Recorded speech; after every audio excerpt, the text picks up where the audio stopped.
Hello, I am Gina Vance. Welcome to SMGI, Somatic Mindful Guided Imagery, a substance-free medicine. In this episode, we're going to dive into the transformative world of meditation and mindfulness. Meditation, backed by a wealth of scientific research, shows profound benefit to both our body and mind. Studies show that regular meditation can reduce our stress, improve our focus and concentration, enhance our emotional well-being. Not only that, even our physical health can improve. It can reduce the blood pressure and boost our immune system. But what exactly is meditation, and how does it differ from mindfulness? While mindfulness is a component of meditation, it focuses on being in the present moment, observing our thoughts and sensations without judgment. Meditation, on the other hand, encompasses a variety of techniques with the aim of achieving heightened awareness, relaxation, and inner peace. As a long-term meditation practitioner and teacher, I realized the experience of inner peace in meditation alone was not enough to heal my trauma.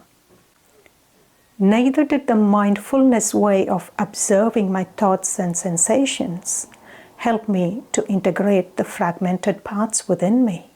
I wanted more. I wanted tools that I can use easily every day without having to sit with the pain or discomfort. And to me, the answer was SMGI. Let's talk with Gina how she brings this mindfulness aspect into SMGI and what is the magic that it can do to us. Hi, Gina. Lovely to meet you again. You too, Raji.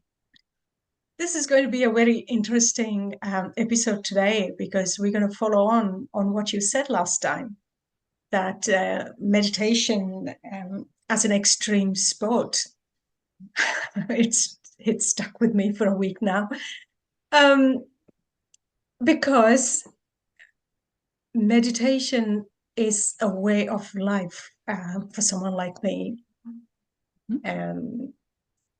It took a long time to get there, but it helped me in a very difficult period in my life, like when I couldn't connect with my body and I didn't know different methods and I didn't want to go and sit with a psychologist. It's not that I didn't try. I did try and it didn't connect. I thought, God, what am I doing here? I want to find my own way of what am I going to do? And meditation is the first step that I took. It took me a long time because I started with 5 minutes of meditation and then increased to 10, 15. And by the time I had to come to 30 minutes, it took me more than 6 months to 1 year of daily practice to come to that stillness. And it changed my heart rate. It changed the way I looked at the world. I was a much calmer person. The anger that I had, this is where it makes a difference, SMGI. Now, I was a different person, definitely. It showed in my relationship. It showed the way I talk to people. How could she be angry? She's not that person. Wow, she's so lovely, so calm. You would not believe that that's what I believed after all that meditation. And then when I went home, every anger that I thought I had processed through meditation as just erupted like a volcano there. And I thought, where is this coming? I thought I had processed it, and here it's coming back. That's a wake-up call for me. And I realized what I've done through meditation is I've learned to I have learned to calm myself, but it has not taken away or integrated or released the root cause of that anger. And that is when I started to look for other options of what do I do. It's sort of a wake-up call. And when I started SMGI, you explained check in, and I was checking out. So that is another wake up call to me saying, is that what I'm doing? I am using meditation to check out. I'd like to go a little deeper because there'll be so many people like me. I'm not saying meditation is, okay, let me correct. Meditation is really, really good. But me, I've been using it to check me out, to take me to a different place without having to feel what I had to feel and integrate and release. With that, I'll stop and I'll let you explain how SMGI works through mindfulness in a different way. And what your thoughts of what I said, whether it makes sense or just me. It's very common. And I've heard that so many times from people who they sometimes get frustrated and say, I've done so much work, I've accomplished so much, and why is this coming up? And it's not that what you have done was not wonderfully beneficial. In a way, my perception is that your soul knows what it's doing and it always has. So your soul guided you to meditation, first 5 minutes, all the way up to 30 minutes. Pretty heroic, I got to say, because a lot of people have difficulty doing 5 minutes a day, let alone that sweet spot of 20 or 30. So SMGI is in part here to be more accessible to more people. So people that don't have whatever drive it is to meditate consistently, which is a wonderful thing to do. SMGI is an option that is easy and fun too. And you can do it in as little as 5 minutes a day if you would like to. Many of my clients don't do it at all, except in our sessions, and they still experience miraculous changes. So different kinds of meditations kind of work different muscles, so to speak. And it's highly likely that your meditation practice prepared you to be open and receptive to something in addition to that, whether it was strengthening certain aspects of you or you found it to be limited in some way, which then increased your desire to be open and receptive to something more. This is the frustrating and beautiful thing about limitation. When something that we're doing works for a while or helps, but it's not enough, that's actually great because that puts you on the path to what more, what else. And it's part of human nature. We love to learn. Unfortunately, with a lot of schooling, it takes the fun out of it, but we're left to our own devices. We all love to learn. And so we experiment with things. We get our own truth of that experience and of its limits for us. And then that opens us up to being receptive to something else. So it's truly all good, all perfect. It's not lacking in any way. It's different. Yes, it is. So one thing I just want to call out with meditation is that there's, as I understand it, there's really 3 ways to meditate. There are 3 styles. One is directive, where you are focusing your attention where you have chosen to focus it, whether it's on a mantra or a candle flame or a part of your body or whatever. That's directive. You're the boss. You're in charge of where you're focusing your attention. The other is receptive. So, for example, you're listening to a guided imagery audio or a hypnosis audio or a meditation audio. You're open and receptive. And the third style is what SMGI utilizes, is interactive, which is a combination of receptive and directive. And yet, it works with your childlike natural ability to imagine and explore and experience. Whereas with meditation practices, it's a little more serious. Now, that doesn't apply to all meditation practices. There's a wonderful organization that unfortunately just closed its doors called mindfulschools.org that took meditation into the classroom. And children just eat this stuff up. And so anyone can do this. And SMGI is really made to be accessible for anyone. And I have done it with so many different types of populations. I've done it with people that are incarcerated. I've done it with people fresh out of prison, with homeless veterans, with hospital administrators, and everyone in between. And it works for all populations because it harnesses our own natural ability and capacity to connect to our bodies and imagine. Yeah. You explained 3 different types of meditation, Gina. You said directive, receptive, and then SMGI, which is interactive. Now, I've been trained on the directive way, I think, and that's where we tend to take it as an extreme sport, because even though that's not the exact word that I would use on retrospect, I could see that's exactly what I was trying to do, because I started with 5 minutes and I wanted to see how long can I go. Slowly, slowly, slowly, I trained my body and mind. And now to my yoga clients, I very proudly say, oh, I can sit for 30 minutes, but 30 minutes I can. It's in a blissful state. My awareness goes into a different state. That's a strength. But that's where the realization comes. There is a limitations as well in that strength, which you brought to my attention. The limitation is in that 30 minutes, I haven't gone to my PTS, or I haven't touched into any of that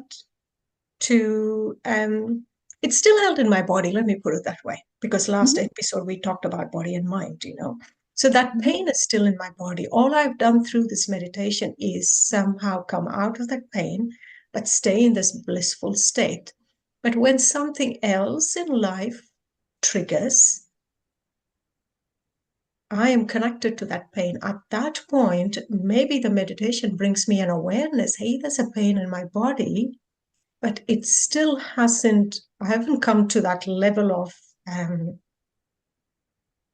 processing and integrating. So I've released that pain from the body. No, I haven't. Maybe it'll take another 5 years, 10 years. I don't know. Who knows? My lifetime of practicing this meditation will take me. Whereas the method that you said in SMGI, the interactive method, where it's childlike qualities of imagine and explore, that within a session, it connects me to what needs to happen to parts of the body which I've rejected or repressed or whatever. It's imaginative, but at the same time, the awareness is in both. That's my experience. So to me, both are important, I feel. Yeah. Because there are days when I feel like doing this 30 minutes in the morning as soon as I wake up, and that sets me up for the day. And there are days now with SMGI, like I had to go for dinner with friends, very difficult group, but once in a year or something we go. And I don't have time to do 30 minutes because my mind is already so agitated. In that agitation, for me to sit with a meditation is not possible. As soon as I wake up, I'm calm, I'm able to do it. But in this activity, I find your SMGI 5 minutes, or it took me 7 minutes to go and get an image to help me to go through that dinner peacefully as much as possible. That helped. So it's a different way. And I don't even know whether I would like to use the word meditation in that, because it's more mindfulness, isn't it? It's a mindful way of connecting and asking for an image to come to help me, to support me. So I would say mindful is noticing something, acknowledging it, and allowing it to be as it is, right? That is the SMGI version of mindfulness. meditation, the root of the word comes from meditat, meaning to measure. And it's related to medicus, where we get medical. So when we are going in meditation with SMGI, we're assessing, we're taking measure of what's going on in there. And then you can ask for help, like for your meeting, your meal. And then whatever comes will be helpful, even if it doesn't make sense to you at all. It could be a monkey scratching its bottom. And your left brain says, what would that possibly be helpful? That's not even spiritual. And yet you'll feel a stabilization in your body, a calming and a settling, because your own inner wisdom knows what the remedy is for a given moment for your next adventure. It brings the childlike quality, isn't it? It's that imagination brings something. I don't understand what it is, but it still gives me a comfort to know that it is there to get me through the next step that is happening. Yes. And when you practice the 5-minute version of SMGI, then say you're in your meeting, having that meal, and some discomfort strikes, then you can silently walk yourself through those steps and calm, settle, and stabilize yourself so that you are still acting as yourself, not as an activated or triggered part. You're not in a reactionary state. Even if someone's rude or obnoxious, you can register that in your body, in your system, and you can stabilize yourself, calm and settle yourself with this mini meditation. It takes 15 seconds or less. It changes your physiology dramatically. It's still a practice though, but what comes to me is the words that you used: accessible, Yeah, easy, and fun. Those are the three things, because it doesn't take 30 minutes. It's easily accessible once I know how to do it. And it's fun because every time a different image comes, even though I don't make sense of that image, sometimes it makes me feel smile. It's sort of become a norm for me nowadays to do that. But as the meditation that I tried to learn earlier, it took me, as I said, about 6 months to come to the level I wanted to come. Even with this mindfulness, what SMGI have taught us, initially it took some time because I'm trying to change from one way of my body and mind are used to a certain way of meditation, and now I'm trying a different way. It takes a bit of curiosity and openness to explore this. Otherwise, I couldn't go there initially. It was blank. Nothing is happening. What's there? Am I doing wrong? All the things go in my head. It's not working. Then I thought, hey, come on, Raji, how long did it take for you to do the meditation? You just sat there for 5 minutes and it didn't work, but you still sat there for 5 minutes every day, every day, every day. So give it a go and just have fun. That's what opened it up. Have fun. Don't expect any results. Just be curious. Whatever comes, if it doesn't make sense, it's okay. That's what came to me today. And with that, I would say now I've come to a level. It's how many weeks since I started this course with you, Gina? It's about 4 weeks. 8. I think we're up to 8. About 8 weeks, yeah. In 8 weeks, that's still a very short period. I've come to a point where I'm trusting more on going into this 4 steps, connecting to an image and letting that image guide me in the next step in that day. So every day, so many times I can use it. And I don't have to find a quiet place to sit to do it. That's the difference I find, Yes. Whereas in meditation, I have to find a quiet place to go and sit. And I have to put the audio to first connect me into the body and do it. Whereas this one, even without audio, now I'm coming to a stage how I can connect, and go about, find an answer and move. So it's easy, it's accessible, and it is such a fun. I highly recommend our audiences to try and do this, this 4 steps, or learn it as a tool, everyday tool. It doesn't mean you have to give up meditation. Have your meditation, the strength, that gives a different kind of strength. But this is much more easy, fun, and accessible. You can do it on a go. So many times it gives you what you need for that day. And like Vipassana, we're not sitting for 10 days in silence. It's such a pain. I remember my brother saying when he said there were pins and needles, and it's sort of an extreme level. This is much easier level. So how did you develop this, Gina? Is it some part of hypnotherapy that brought you into this? Well, how I developed it was I landed in a family with a lot of violence, neglect, and abuse, and experienced a lot of trauma. And I was a high achiever, so I ignored that and kept going until extreme body pain. And then I tried all the conventional things. None of it worked, or not much. Then I tried the out of the conventional things and just kept going. And yes, it is informed by clinical hypnotherapy. I'm trained. I'm a certified clinical hypnotherapist and trained in guided imagery and in mind-body medicine and all kinds of things. But each of them had some pieces that are part of SMGI, but the delivery was different. Interactive guided imagery has informed SMGI. It is an interactive modality that is very respectful, very invitational.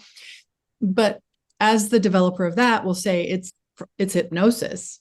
So all meditation is hypnosis. All guided imagery is hypnosis. Hypnosis is simply where the predominant amount of our attention is absorbed. When we're triggered or activated, the predominant amount of, or in pain, the predominant amount of our attention is absorbed in that. So we're just using that same capacity to absorb our attention in a very conscious way to absorb it in something that's helpful. We don't have to know what's helpful, but we do need to practice asking for what's helpful and then absorbing our attention in what comes. And this is actually extremely easy, but it's very unfamiliar. It's not what we're used to. Now, I work with a lot of clients who are triathletes. So they are extreme sports people, right? They push their bodies, and push their bodies beyond. And then lo and behold, they find out that their bodies are even capable of more.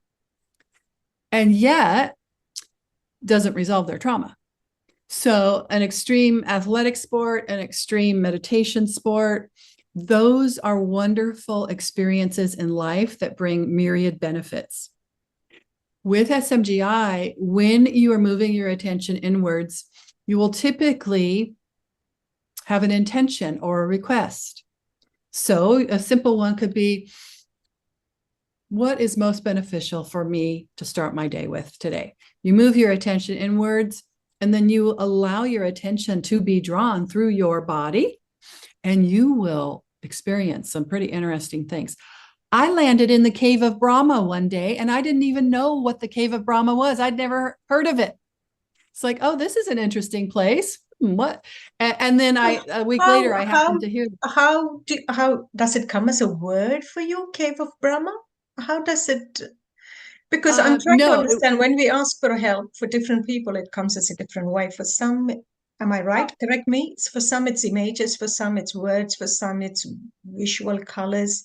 I just want to know what are the ways it can come, like, so I don't feel like I'm doing something wrong. Well, that is a common hurdle for people to overcome, is that sense that they're doing something wrong. And you just keep going, and eventually you'll learn that, oh, this is how it goes, and there's no wrong here. You can't do it wrong, really. You can slow it down by worrying about, am I doing it right? Am I doing it wrong? This doesn't seem right. This makes no sense. Yes. I don't know about this. That's okay. So it's all part of the process. The Brahma, cave of Brahma, is that a word? How it came? I'm trying to understand, how does it happen to different people? Yeah. For different people, it doesn't matter how it comes to you. You might feel it, you might sense it, you might imagine it, you might have a knowing. You might see visual images, you might not. It doesn't matter. however it comes to you. For me, in that particular case, I was in the very center of my head in like a room, a cave, and I was experiencing what that was like. I was drawn there. I wasn't looking to go there. And then about a week later, someone mentioned the cave of Brahma in the center of your head, and they described it. And I was like, oh my gosh, I was just there. Yeah. But, the gurus that know about these things, how did they happen upon them? They moved their attention inwards, and they let their attention be drawn, and they discovered these things. So that's part of what we miss when we're doing only directive meditation, is all of the myriad of wonders inside ourselves.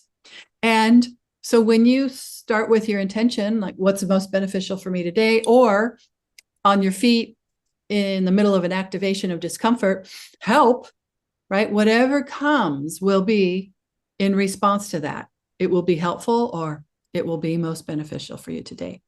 And sometimes you will feel pure pleasure. Sometimes you will wonder, why am I remembering when I was 12 years old and I stole that money? Like, what is that? Why is that in my awareness? And then I just followed the thread. And then what I was shown when I was 12 and I stole some money from my grandparents, I'm not proud to say it, but I can't apologize to them. They're gone now. And so I was asking, well, what do I do with this since they're gone? And then I was shown, remember those people that stole money from you? That's how you brought balance to this. And I was like, oh, I guess I can forgive those people now that stole money from me. Yeah. So it can go so many wonderful ways. It's all there for you to support you in your life, in your sacred soul path. It's all there. Now, I do want to say it is easier to access in community. So it's easier to learn it and to access the material inside you when you are guided. Mm-hmm. And then different people can take it from there sooner, and different people need to be guided more before they can take it from there on their own. And that just depends on the person. I've had some people 3 sessions and they're off and running and sending me emails about all the wonderful things that happen as they're doing these practices. And others, they don't do anything outside. For me, it certainly is the case for me, because I had to listen to that guided meditation for quite some time until I could really do it on my own. I really need to be guided by somebody. That's because I'm changing. I think that's because I'm trying to move from one system to that one system I'm so used to something new. So I need this voice, your voice, which is a recorded voice, to guide me. Even though it's only 5-7 minutes, I still needed that recorded voice to take me as a way of practice. And there are days when... And also...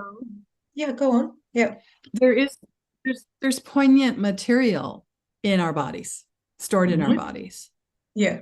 And so for most people, it's scary to go there. They're afraid of what they're going to encounter.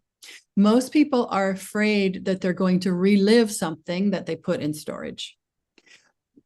Many people are afraid that if they go in too deep, they'll get trapped there and won't be able to come back. Another universal fear. You give me words to all the things in my head which I didn't even realize, Well, and another universal fear is that people are afraid that if they go in deep, they're afraid that they might in fact find out that the negative, hurtful, hateful things that they've learned about themselves may in fact be true. And then where will that leave them? Because as we've grown up, we have incorporated a lot of negative thoughts about ourselves, whether it came from other people or we developed it on our own.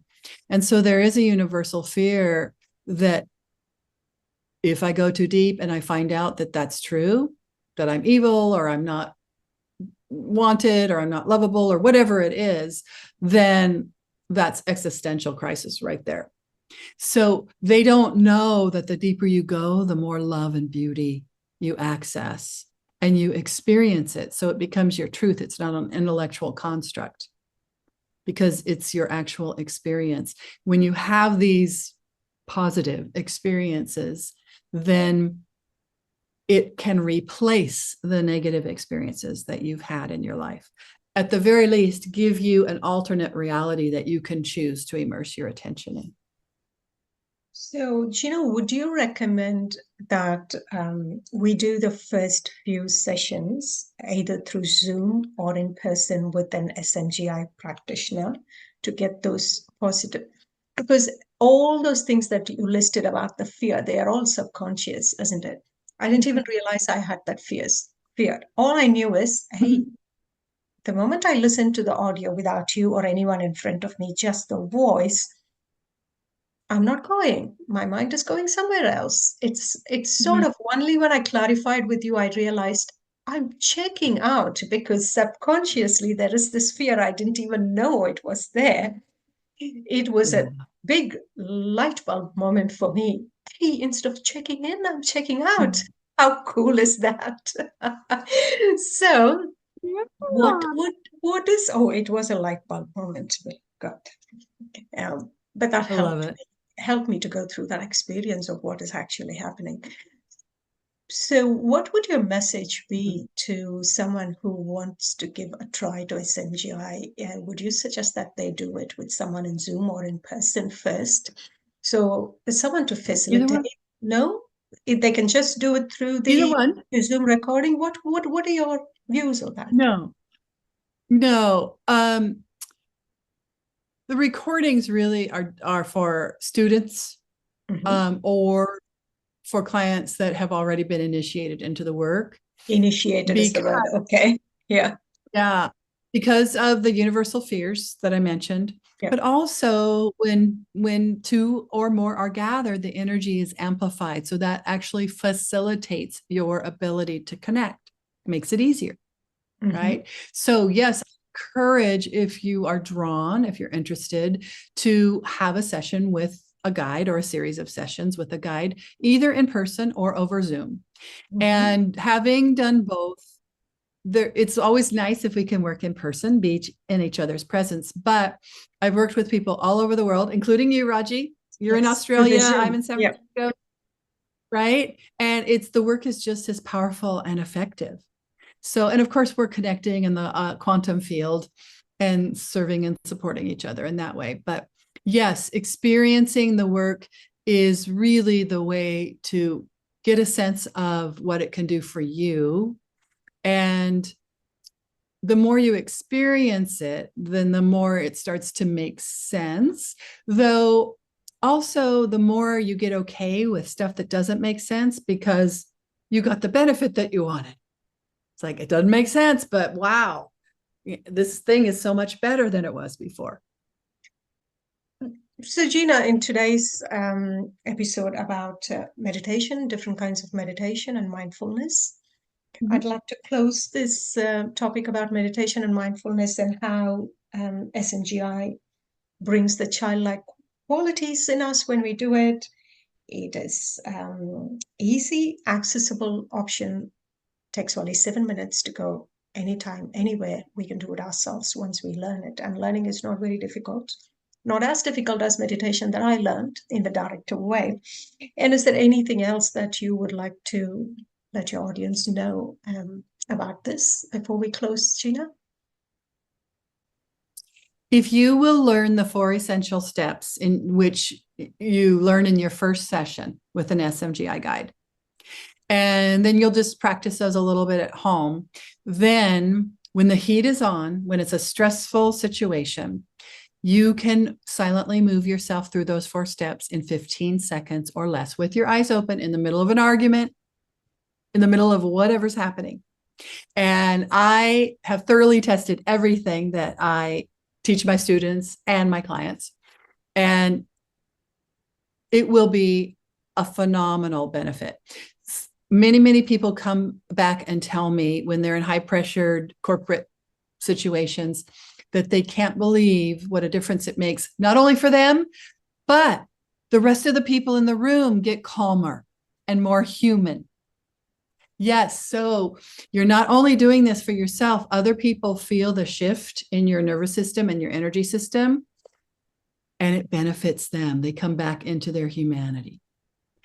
I have many very dramatic episodes where I have had to use these 4 steps, where I was retching, I was gagging, I was going to vomit, but I had to take care of something that was very icky.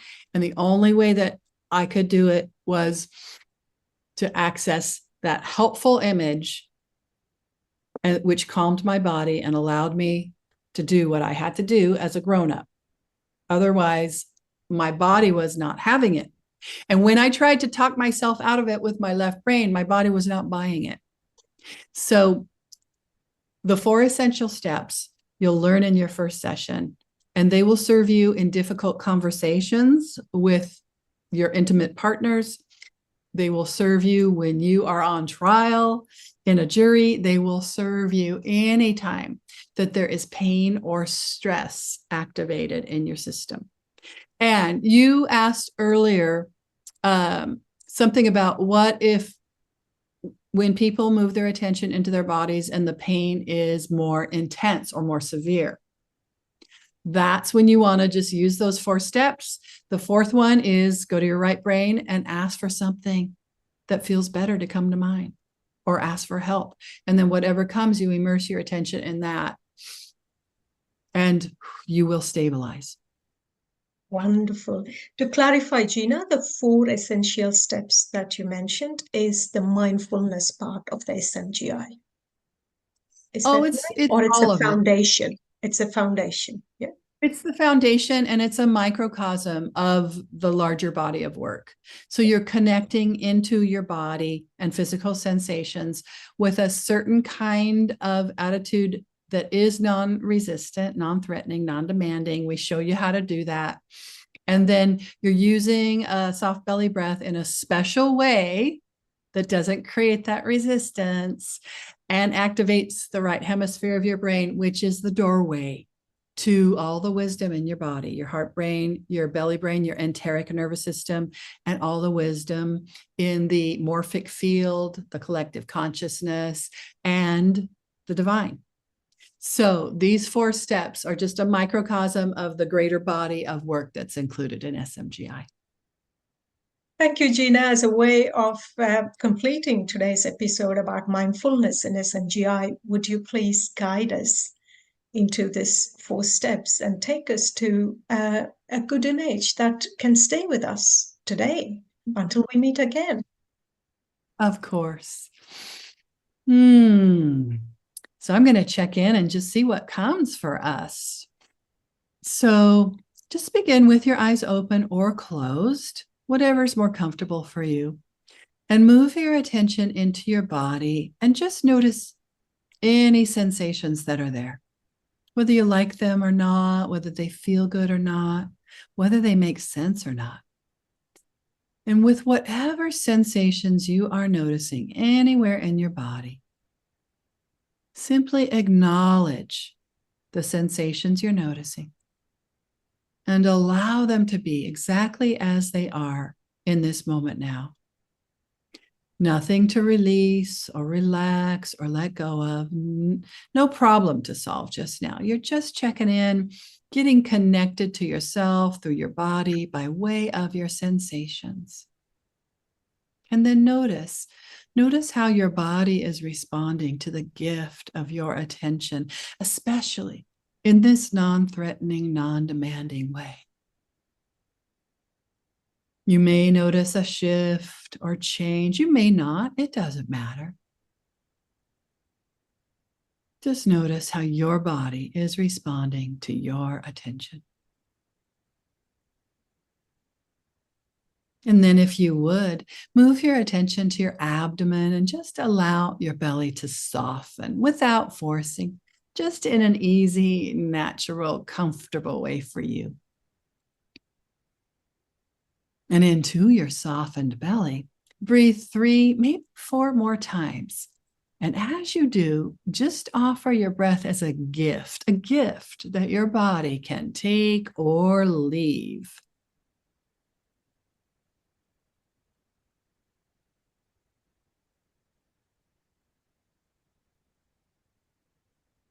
And just notice how your body is responding to the gift of your breath. It might change in some way, or it might stay just the same. It doesn't matter. Just notice how your body is responding to the gift of your breath.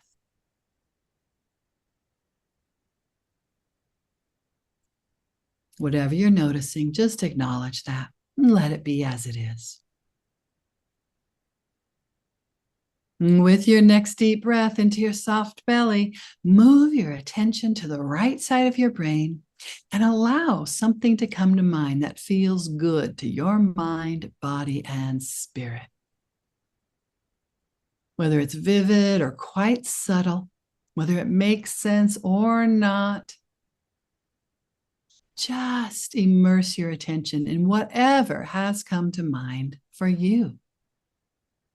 And if you're not sure that anything's there, just imagine if there were something that feels good to your mind, body, and spirit, what might that be?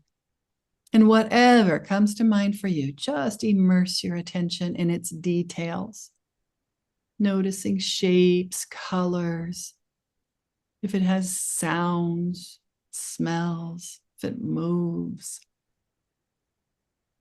if it activates a taste in your mouth or on your tongue. Whatever details you are noticing about what's come to mind for you, just immerse your attention in them. And as you do, notice what happens in your body. And allow yourself and give yourself permission to enjoy any good or pleasant feelings you may be noticing in response to what you are immersing your attention in.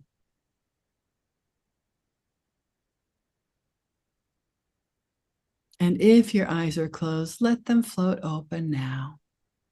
And just take a moment to notice what feels different in your body, your energy, and your awareness. Everything is different. To me, it was a willow tree today, so grounded and rooted, and so beautifully moving in the breeze. You know how the willow tree moves with its thing flowing, going with the flow, and that's what I feel in the body. I can So feel it as you tell us. I can feel it in my body. Thank you for sharing today, that. I'm going to go with the flow, and I'm sure each one of the audiences who listen to this episode would have got their own image or their own colors, words, in Yeah. whatever way they sense it. Yes. And they're going to take it to their world, to the outer world, to stay with them today. Or maybe the rest of the week until we meet again in the next episode.